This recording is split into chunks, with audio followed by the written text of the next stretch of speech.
Europe নতুন করে রাশিয়ার সামরিক ও গোয়েন্দা তৎপরতার মুখোমুখি হতে পারে, কিন্তু বিশেষজ্ঞরা সতর্ক করেছেন এই হুমকি মোকাবিলায় পুরোপুরি অপ্রস্তুত ইউরোপ। বিশেষজ্ঞরা বলছেন ইউরোপীয় ও মার্কিন গোয়েন্দা সংস্থার মধ্যে ক্রমবর্ধমান দূরত্ব মহাদেশটিকে দুর্বল করে তুলেছে। গত সপ্তাহে অনুষ্ঠিত ইউরোপীয় ইউনিয়নের শীর্ষ সম্মেলনও এ বিভাজনের নিদর্শন দেখিয়েছে।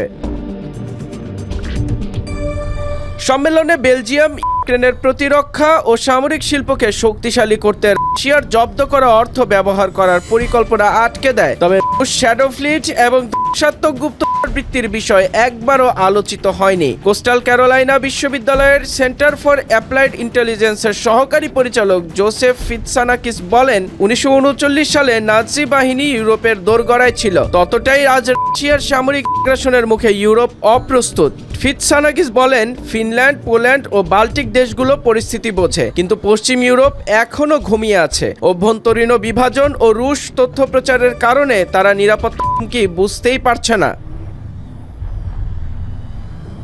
গত বছর থেকে রাশিয়া ইউরোপ জুড়ে ধ্বংসাত্মক কর্মকাণ্ড চালাচ্ছে।